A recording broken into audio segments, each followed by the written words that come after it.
বাইদেউ ফাগুনৰ প্ৰথমটো বুধবাৰ আলি আই লৃগাং মিচিং জনগোষ্ঠীসকলৰ অন্যতম উৎসৱ আলি আই লৃগাং। আজি এই ডুমচি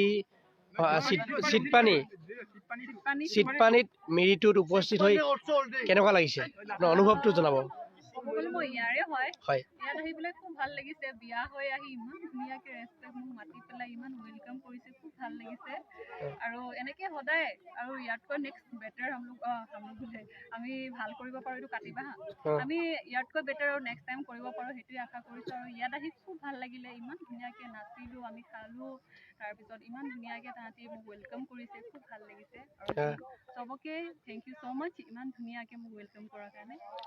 আপুনি অসমৰ লগতে অৰুণাচল প্ৰদেশৰ আপুনি যথেষ্ট আপুনি পৰিচিত এটা নাম, আপোনাক হয়তো সকলোৱে আমি জানো বহুখিনি লোকে আপোনাক চিনি পায়।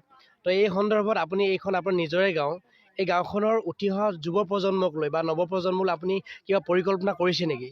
মই ভাবো যে মোতকৈ বেটাৰ আৰু কৰক।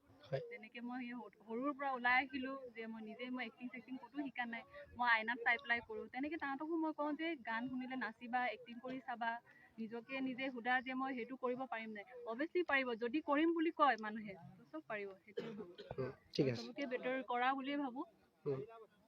আপোনাক হয়তো এতিয়া বহুতে চিনি পায়, প্ৰায়ভাগে চিনি পায়, প্ৰায়সকলে চিনি নাপায়। পৰিচয়টো জনাই দিলে ভাল হ'ব, কেনেকে ক'ত জড়িত হৈ আছে সেইখিনি জনাই দিলে ভাল হ'ব। ইয়াতে মই মিচিং আৰ্টিষ্টত আছো এতিয়া বৰ্তমান। তাৰপিছত মোৰ কৰা হ'ল এতিয়া মই যেতিয়া ক্লাছ 12ত আছিলো অকণমান অসমীয়াৰ পৰা ষ্টাৰ্ট কৰিছিলো। নিশ্চয় নিশ্চয়।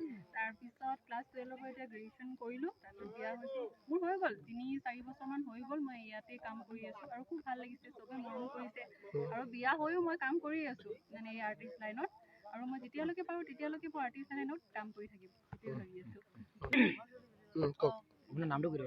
আৰু মোৰ এটা ইউটিউব চেনেলো আছে অমিতলে অফিচিয়েল বুলি, চবে লাইক কৰিব, শ্বেয়াৰ কৰিব আৰু মোৰ ভিডিঅ'বোৰ কেনেকৈ পায় কমেণ্ট কৰিব।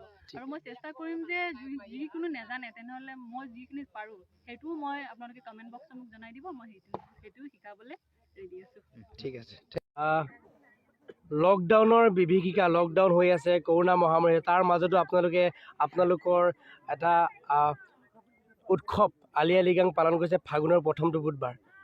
কেনেকুৱা লাগিছে অনুভৱটো জনাব। আমাৰ অনুভৱ বহুতেই ভাল লাগিছে, কাৰণ আমি চিটপানী মিৰি গাঁও হয় আমাৰ হয়। গাঁওখনৰ নাম। তাৰপিছতে আমি সকলোৱে মিলি পেলাই ইয়াত প্ৰত্যেক বছৰে আমি এই ফেষ্টিভেলটো মানে আলি আই লৃগাংটো পাতোঁ। আৰু ইয়াত সকলোৱে যোগদান দিয়ে, সৰুৰ পৰা কৰি বুঢ়াৰ পৰা কৰি সৰু ল'ৰালৈকে, বোৱাৰী গাভৰু ডেকা গাভৰু সকলোৱে মিলি আমি এই ফেষ্টিভেলটো মানে কৰোঁ। তাৰপিছতে কি ক'ম, আমাৰ এতিয়ালৈকে নাই।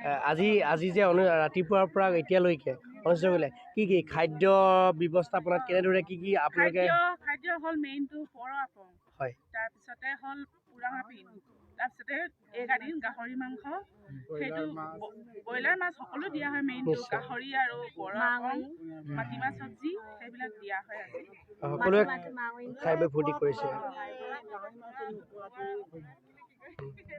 হ'ব চাগে আৰু হ'ব। কেনেকুৱা লাগিছে আজিৰ অনুভৱটো যে আলি আই লৃগাং? আমি আজি বহুতেই ভাল লাগিছে। আমাৰ এইটো মিচিং সমাজৰ আমাৰ এইটো বহুত গৰ্বৰ কথা ধৰ্ম, আৰু আমাৰ এইটো বহুত বিৰাট ডাঙৰ ফেষ্টিভেল হয়। সেইকাৰণে আপোনালোকে অহাৰ কাৰণে DD নিউজ আৰু প্ৰতিদিন টাইমত আমি ইয়াত বহুত আপোনালোকক ৱেলকাম কৰিছোঁ, আদৰণি জনাইছোঁ। এনেকৈ আহি থাকিব। আৰু আমাৰ চবকে আমি মিচিং সমাজকে নহয়, চবকে আমি আমাৰ বিহুত ৱেলকাম কৰিছোঁ। আহিব আপোনালোকে ইয়াতে আমাৰ গাঁৱত ফুৰিব, খাব আৰু ভালকৈ থাকিব। সেইটোৱে মই আপোনালোকক ঠিক আছে। ধন্যবাদ।